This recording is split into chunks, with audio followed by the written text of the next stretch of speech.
और सदगुरु कबीर ने जो बातें कही है, मान लीजिए 2 और 2 4 होते हैं, और ये बातें अगर भगवान बुद्ध ने भी कही है, यही बात अगर कृष्ण ने भी कही है, यही बात अगर उपनिषद के ऋषियों ने भी कही है, तो क्या हम उसे भी बांटेंगे कि नहीं जो कबीर साहब वाला 2 2 4 है वो सुनाइए? फिर तो संप्रदायों में हम बट ही गए। जिस संप्रदायवाद से, जिस जातिवाद से, जिस शब्द के जाल से सदगुरु कबीर हमें मुक्त करना चाहते थे, हम अपनी नासमझियों के द्वारा उसी में फंसते चले जाते हैं। एक बात सदा याद रखिए, किसी भी व्यक्ति के भीतर या किसी भी साधु के भीतर भक्ति और ज्ञान अगर दोनों समाया है तभी वो पूर्ण हो सकता है। अगर कोई ये कहे कि मेरे पास तो ज्ञान है, मैं भक्ति से मैं कोई मतलब नहीं रखता, समझ जाना वो 1 नंबर का उदंड होगा। और कोई कहे कि मेरे पास तो भक्ति है लेकिन मुझे ज्ञान नहीं, तो समझ जाना फिर वो अंधभक्ति वाला होगा। सदगुरु कबीर कहते हैं ज्ञान और भक्ति दोनों का समन्वय जिसके जीवन में है वो यथार्थ होगा, क्योंकि ज्ञान आपको सत्य का दर्शन कराता है और भक्ति आपको विनम्र बनाती है, आपको निर्मल बनाती है। कोई कहे कि नहीं मुझे तो भक्ति की जरूरत नहीं, भक्ति चाहिए ही नहीं, तो समझ जाना उसके पास ज्ञान का सिर्फ अहंकार आया है, ज्ञान का आचरण नहीं आया। इसलिए सदगुरु कबीर के बीजक को हम एक एक शब्दों से समझ सकते हैं। सदगुरु कबीर ये नहीं कहते कि सिर्फ जड़ और चेतन का निर्णय हो गया तो बीजक का ज्ञान हो गया। अगर आप संपूर्ण बीजक का अध्ययन करेंगे तो उस बीजक में आप पाएंगे ज्ञान, भक्ति, वैराग्य, जड़, चेतन, जिसे कि गीताकार ने देह और देही कहा है, जिसे सांख्य ने प्रकृति और पुरुष कहा है। आपको सब विषयों पर ज्ञान मिलेगा। परिवार में प्रेम से कैसे रहें, समाज में कैसे जिए, राजनीति में कैसे चले, देश कैसे चलेगा, प्राणियों के साथ हमारा व्यवहार कैसे होगा, सदगुरु कबीर ने समस्त विषयों पर उसी बीजक में कहा। एक एक शब्द उनका, एक एक ज्ञान उनका संपूर्ण मनुष्यता के लिए। जहां किसी ने एक पक्ष को पकड़ा, एक शब्द को पकड़ा, किसी ने एक विषय को पकड़ा, सदगुरु कबीर ने सार्वभौमिक रूप से वही बातें कही। और एक चीज जान लीजिए, सदगुरु कबीर के पास विराट ऑप्शंस हैं, विकल्प है। जैसे कहीं कहीं आप अन्य वाणियों को पढ़ते हैं कि रहीमन धागा प्रेम का मत तोड़ो चटकाए, सबने पढ़ा है ना। टूटे तो फिर ना जुटे, जुटे तो गांठ पड़ जाए, ये रहीम कहते हैं। अब सोचिए, वो भी संत हैं, उनके पास लोगों ने पूछा कि क्या करें, प्रेम था आपस में, किसी से टूट गया, अब क्या होगा? तो रहीम कहते हैं पहली बात तो तोड़ना नहीं था, रहीमन धागा प्रेम का मत तोड़ो चटकाए, तोड़ना ही नहीं था। फिर भी आपने कहा कि गुरुजी टूट गया, अब क्या करें? तो फिर रहीम कहते हैं मत तोड़ो चटकाए। क्यों? कि अब अगर जुटेगा भी, टूटे तो फिर ना जुटे। पहली बात तो अगर टूट गया है आपस का प्रेम तो जुटेगा नहीं। और कहा फिर भी अगर कोई उपाय बताइए जोड़ लें। जैसे घड़ा टूट जाए, पक्का घड़ा, तो क्या उपाय है जोड़ने का? कोई उपाय नहीं है। लेकिन रहीम भी यही बात को साफ कहते हैं कि पहली बात तो प्रेम तोड़ना नहीं, अगर टूट गया तो जुटेगा नहीं। और फिर भी कोई रास्ता निकाल लिया जोड़ने का तो जुटे तो गांठ पड़ जाए, फिर गांठ पड़ जाएगा, कोई विकल्प नहीं है आपस में प्रेम बनाने का। यही प्रश्न मानो किसी ने कबीर साहब से पूछ दिया कि हे सदगुरु, आप बताएं इस धरती पर कोई विकल्प है अगर प्रेम टूट जाए? तो सदगुरु कबीर कई कदम आगे बढ़कर कहते हैं बिल्कुल विकल्प है। एकदम प्रेम टूट भी जाएगा तो जुट जाएगा और कोई गांठ नहीं पड़ेगा। लोग हतप्रभ हुए का ऐसा कैसे? सदगुरु कबीर ने कहा लेकिन शर्त है। कहा प्रेम टूटेगा भी, जुटेगा भी, गांठ भी नहीं पड़ेगी और वैसा के वैसा बना रहेगा, लेकिन शर्त क्या है? सोना सज्जन साधुजन टूटी जुरे 100 बार। सदगुरु कबीर ने कहा शर्त यह है कि सोना हो, सज्जन हो, साधुजन हो। अगर कोई सज्जन टूट भी गया तो वो जुटेगा, 100 बार जुटेगा, उसमें कोई गांठ नहीं पड़ सकता है। अगर कोई साधु आपस में टूटा है, अर्थात साधक के बीच में कोई मनमुटाव आया है, वो फिर से जुट गया, कोई गांठ नहीं आ सकता। साहब ने कहा ठीक ऐसे ही जैसे सोना आप 1000 बार गला दो, जैसा मन वैसा आभूषण बना दो, गहने बना दो, कोई फर्क नहीं पड़ता। जितने मर्जी तोड़ दो, जितनी बार तोड़ दो, वो फिर जुट जाता है। सदगुरु कबीर ने कहा इसी तरह से जिस व्यक्ति के भीतर सज्जनता है, साधुता है, सरलता है, विनम्रता है, निर्मलता है, वो हजारों बार टूट कर भी जुड़ सकता है, उसमें कोई गांठ नहीं पड़ेगी। सदगुरु कबीर का दर्शन देखिए, वो थोड़ा नहीं सोचते हैं, वो हल्की सी बात नहीं सोचते, वो विराट सोचते हैं। उनका जो दर्शन है संपूर्ण सृष्टि को एक करने का दर्शन। वो एक पक्ष में नहीं सोचते। जैसे हमारे ही कई शास्त्रों में कह दिया गया कि स्त्रियां पढ़ ही नहीं सकती, स्कूल नहीं जा सकती, मंदिर नहीं जा सकती। आज भी कई ऐसे मंदिर हैं जहां माताओं के लिए लिखा रहता है महिलाओं का प्रवेश वर्जित है। और पहले के समय में तो पढ़ने का अधिकार नहीं था। आज भी बहुत से कथाकार मंच से कहते हैं कि स्त्रियों को व्यास गद्दी पर बैठने का अधिकार ही नहीं है। लेकिन सदगुरु कबीर से जब किसी ने पूछा कि क्या माताओं का स्थान है, सदगुरु कबीर ने कहा कि मैं तो किसी को अलग देखता ही नहीं। ये देह के भाव से तो तुम देखते हो, मैं तो सबके भीतर के आत्मा को देखता हूं, क्योंकि देह तो मात्र कपड़ा है और तुम कपड़े को देख रहे हो। मैं तो दोनों के भीतर के चैतन्य को देख रहा हूं, आत्मा को देख रहा हूं। और जितना हक पुरुषों को मुक्ति पाने का है, उससे कहीं ज्यादा हक स्त्रियों को मुक्ति पाने का है। वो भी व्यास गद्दी में बैठेगी, क्यों नहीं बैठेगी? व्यास गद्दी में बैठने के लिए तुम्हें जन्म दे सकती है, तो उस व्यास गद्दी पर माताएं बैठ नहीं सकती? आधे बसे पुरुष आधे बसे जो। सदगुरु कबीर ने कहा कि नारी और पुरुष में कोई भेद नहीं, दोनों एक हैं, दोनों समान हैं, सिर्फ शरीर का भेद है। तो जहां लोगों ने एक पक्ष में सोचा, सदगुरु कबीर ने कहा कि नहीं, वहां संपूर्ण जगत में एक दृष्टिकोण उन्होंने दिया, एक दर्शन दिया। जैसे हमारे हिंदू समाज में लोग कहते हैं गौ हत्या बंद हो, बहुत अच्छी बात है। इस धरती पर सबसे ज्यादा उपयोगी प्राणी गाय है, इसलिए हमने उसे माता कहा, क्योंकि हम उनका दुग्ध पान करते हैं।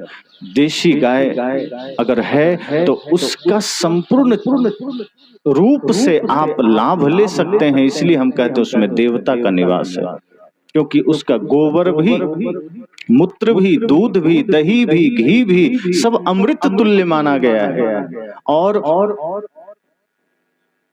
बहुत से जगह तो आप जानते हैं कि जहां कई माताएं बचपन में मतलब कोई बच्चा है और उसके बचपन में ही माताएं चली जाती है। अब वो बच्चा गाय के दूध को ही पी पी कर बड़ा होता है, तो उसके लिए तो गाय ही माता हो, दूसरा कोई ऑप्शन नहीं होता, कोई विकल्प नहीं होता। और ऐसे भी लोग घर में देवता समझकर पालते हैं। तो इसलिए कहा गया कि गौ हत्या बंद हो। सदगुरु कबीर ने कहा कि मैं इसका समर्थन करता हूं, मैं मानता हूं गौ हत्या बंद हो। लेकिन जो लोग ये नारा लगा रहे हैं, जो लोग ये झंडा लेकर चल रहे हैं कि गौ हत्या बंद हो, वो भी अपने घर में जाके बकरी की हत्या कर रहे हैं, मुर्गी की हत्या कर रहे हैं, मछली मार रहे हैं। तो क्या गाय हत्या तुम बंद करना चाहते हो और बकरी ने क्या बिगाड़ लिया तुम्हारा? बकरी को क्यों मारना चाहते हो? मुर्गी क्यों मारना चाहते हो? सदगुरु कबीर ने कहा कि मैं इस पक्ष में हूं कि गौ हत्या बंद हो, लेकिन मैं इस पक्ष में कतई नहीं हूं कि तुम मुर्गी मारो। कौन छूट दे दिया तुम्हें? किसने लाइसेंस दे दिया तुम्हें? इसलिए सदगुरु कबीर अपने शब्द में सिर्फ यह नहीं कहते कि हाँ गाय मत मारो मेरे बापुरा, वे कहते हैं जीव मत मारो बापुरा, सबका एक प्राण हत्या कबो न छूटी है, जो कोटिन सुनो पुरा। सदगुरु कबीर का दर्शन आप देखिए कितना विराट है। वे कहते हैं एक चींटी में भी परमात्मा का निवास है, गाय में है, एक चींटी में भी है, और चींटी में है, मुर्गा में है, मुर्गी में है, मछली में है। सदगुरु कबीर तो कहते हैं कि मेरे हिंदू समाज के लोगों जागो, तुम जिस भगवान विष्णु को मछली के अवतार में भी दिखा दिए, उसी मछली को तुम खा रहे हो। तुम तो खुद अपने ही नारायण को मारकर खा रहे हो। कम से कम जिस तरह से तुमने कल्पनाएं की उसका तो मान रखो। तो इस तरह से सदगुरु कबीर का दर्शन विराट है, लेकिन हम नहीं समझ पाने के कारण शब्दों के जाल में उलझते चले जाते हैं। जो सदगुरु कबीर संप्रदायवाद नहीं चाहते थे, जातिवाद नहीं चाहते थे, आज हमने उनके नाम पर ही संप्रदाय खड़ा कर लिया। आज हमने उनके नाम पर ही समाज खड़ा कर लिया। कपड़ों में अटक गए, तिलक में अटक गए। एक जगह मैं था तो किसी ने, जहां मैं था वे लोग कबीरपंथी नहीं थे। स्वाभाविक है कि सदगुरु कबीर के विचारों को जो लोग पसंद करते हैं वे लोग भी बुलाते हैं। तो वहां जाना हुआ, तो वो तिलक जब लगाने आए तो उन्होंने लाल तिलक लगा दिया हमें। तो 2-3 कबीरपंथी संत बैठे थे, वो भड़क गए बाद में कि ये तो अनर्थ हो गया, सफेद तिलक लगाना चाहिए, लाल कैसे लग गया। तो मैंने समझाया, मैंने कहा तिलक में तुम संप्रदाय खड़ा कर रहे हो। अरे तिलक ही लगाया है, किसी का हत्या करके खून तो नहीं लगा दिया। उनकी श्रद्धा थी, वो कबीर पंथ में दीक्षित भी नहीं है, वो तो राम जी को मानने वाले, कृष्ण जी को मानने वाले, लेकिन उन्हें सदगुरु कबीर की वाणी पसंद आई, मुझे बुलाया, श्रद्धा भाव से उन्होंने तिलक लगाया। तिलक को क्यों देख रहे हो? उनके भाव को देखो, उनके प्रेम को देखो, उनके समर्पण को देखो। अगर हम तिलक में बंटते गए, कपड़ों में बंटते गए, फिर तो सदगुरु कबीर की वाणी लोगों तक पहुंचेगी ही नहीं। हम खुद दुश्मन बन जाएंगे सदगुरु कबीर के, हम खुद बन जाएंगे उस मानवतावादी विचार के, हम खुद दुश्मन बन जाएंगे सदगुरु कबीर के कल्याणकारी विचारों के। और हमने खुद दीवारें खड़ी की है, हमने खुद संप्रदाय की दीवारें खड़ी की है। इसलिए आज सदगुरु कबीर का विचार समाज में फैल नहीं रहा। तथाकथित कुछ ढोंगी साधुओं के वजह से ये समस्याएं आ रही है समाज में। इस कपड़े में सदगुरु कबीर ने कहा है, वेश देख मत भूलिए, बूझ लीजिए ज्ञान। थोड़ा सा शब्दों का ज्ञान हुआ कि अपने को साधक समझ लिया, साधु समझ लिया, और समाज में जाकर के झूठ का ज्ञान लोग देने लग जाते हैं कि मेरे पंथ में आओ तो मुक्ति मिलेगी, मेरे मंच पर आओ तो मुक्ति मिलेगी, मेरे गुरु से दीक्षा लो तो मुक्ति मिलेगी। मुक्ति का अर्थ भी पता नहीं होता, खुद बंधन में होते हैं, मुक्ति का ज्ञान देते हैं। सदगुरु कबीर कहते हैं मुक्ति सरल ही है, सरल भी है, कठिन भी है। मुक्ति का अर्थ ही है जहां संपूर्ण रूप से विकारों का नाश हो जाए, मोह का नाश हो जाए, और जहां सारी दीवारें गिर जाए। आप इतना विराट बन जाएं कि कोई संप्रदाय की दीवारें खड़ी न रहे, कोई जाति की दीवारें खड़ी न रहे, कोई शब्दों का जाल खड़ा न रहे। सदगुरु विशाल देव जी के बारे में कहानी, एक सत्य घटना कभी कभी संतों से मैंने सुना कि जब उनके पास कोई आते थे जो भूत प्रेत मानने वाले होते थे, और उनसे जब चर्चा करते थे कि गुरुजी भूत पकड़ लिया, भूत होता है कि नहीं, इतने महापुरुष वो कहते थे हाँ भूत होता है, हम ठीक करते हैं। तो लोग कहते थे कि आप कैसे कह रहे हैं? कहा ये मान्यता लेकर आया है, अगर मैं पहले ही कह दूंगा नहीं होता है तो कहीं और जाकर के झाड़ फूक करवाएगा, लाखों खर्च करवाएगा। उससे अच्छा मैं ही इसका समाधान कर दूं, और मैं जानता हूं ये भूत मन का भ्रम है, और मन का भ्रम तो मैं भी दूर कर सकता हूं। तो जिसके भ्रम को मिटाना है पहले उसके जैसा बनना पड़ेगा, तभी तो उसकी श्रद्धा जगेगी। अब जैसे कोई आदमी पानी में डूब गया, नदी में, तालाब में, तो आप क्या कर सकते हैं? आपको भी पहले उसके साथ डूबना पड़ेगा, जाना पड़ेगा। अगर आप चाहें कि नहीं मैं किनारे में बैठे बैठे इशारा करके बुला लूं तो आएगा क्या? अब हम डर भी रहे, हम नहीं कूदेंगे पानी में, और हमें मन भी है उसको बचाने का, कोई उपाय नहीं है, आपको उतरना पड़ेगा। अगर कोई भ्रम में है, कोई आडंबर में है, कोई अंधभक्ति में है, अंध मान्यता में है, संप्रदायवाद में है, हमें पहले उसके साथ खड़ा होना पड़ेगा। सत्य इतना सरल नहीं है कि हम किसी को दिखा दें। तो सदगुरु कबीर का दर्शन इतना विराट है कि वो प्राणी मात्र के लिए है, और जब प्राणी मात्र के लिए हो तो उसे कभी शास्त्रों में कैद मत करना, उसे कभी दीवारों में कैद मत करना। सदगुरु कबीर तो सत्य को शास्त्रों से निकालना चाहते हैं। सदगुरु कबीर तो भगवान को मंदिरों से निकालना चाहते हैं। सदगुरु कबीर तो पंडाल से सत्संग को निकालना चाहते हैं। आज समस्या क्या हुई हमारे देश में? सत्य शास्त्रों में कैद हो गया, उससे बाहर नहीं आया, और भगवान मंदिर में कैद हो गए। अभी जितने भी मंदिर बने, भगवान को हमने स्थापित कर दिया और मजबूत ताले मारकर घर आ गए। जितने बड़े ताले जेलों में होते हैं, उससे कोई कम नहीं होता है मंदिर के ताले। ऐसा लगता है कभी कभी कि मंदिर में भगवान नहीं, कोई कैदी बंद हो जो भाग ना जाए, और उसके लिए ताले लगे हैं। सदगुरु कबीर कहते हैं कि ये मैं नहीं चाहता, मैं चाहता हूँ वो भगवान मंदिर छोड़कर आपके घरों में आ जाए, आपके दिलों में आ जाए। हमने भगवान को मंदिर में बंद किया है, हमने सत्य को शास्त्रों में बंद किया है, किताबों में, और अपना किताब, तेरा किताब, मेरा कपड़ा, मेरा सिद्धांत, मेरा दर्शन, ये मेरा तेरा करके हमने वहां भी दीवारें खड़ी की है। सदगुरु कबीर कहते हैं ये सत्संग तुम्हारा पंडालों में रह गया।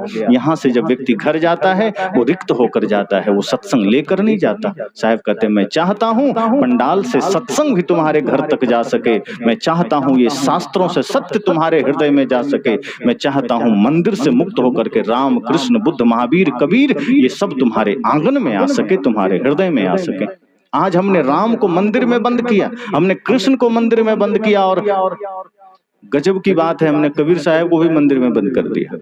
जो मंदिरों से मुक्त करना चाहते थे सबको, जो घर को ही, संसार को ही मंदिर बनाना चाहते थे, जो समाज को ही मंदिर देखना चाहते थे, वो ये नहीं कहते थे कि चार दीवारी में तुम भगवान को बंद कर दो। अब यहाँ इसका अर्थ ये नहीं है कि मंदिर चाहिए ही नहीं, मंदिर बनाइए, लेकिन सदगुरु कबीर का संकेत ये है कि मंदिर बनाना, लेकिन उससे पहले अपने हृदय को मंदिर बना लेना, अपने घर को मंदिर बना लेना। अभी आप सुन रहे थे हमारे श्रद्धेय संत श्री अनिल साहब से कि अगर आपका घर मंदिर बनेगा तो तभी उसमें देवता का निवास होगा। यही तो सदगुरु कबीर चाहते थे, यही तो सदगुरु कबीर का दर्शन था कि आप मंदिर अलग से मत बनाइए, घर को, आंगन को ही मंदिर बनाइए। शास्त्र को लाल कपड़े में या पीले कपड़े में लपेट कर रखना नहीं है, शास्त्र के शब्द को निकालना है। बीजक बंद करके रखने की वस्तु नहीं है, वो संपूर्ण मानवता के लिए अमृत है।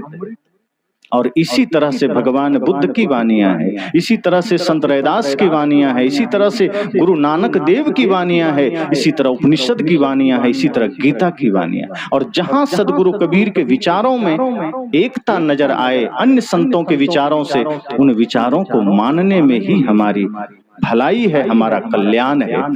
इसलिए मैंने कहा कि सदगुरु कबीर जिस सत्य को मानते थे, परम सत्य को, जिस भक्ति की वे बात करते हैं, जिस प्रेम की वे बात करते हैं, जिस सत्य, अहिंसा, करुणा की वे बात करते हैं, अगर वही बातें अन्य कोई भी करे, हमें समझ लेना है कि वो सब कबीर का ही विचार है, सदगुरु कबीर की ही वाणी है।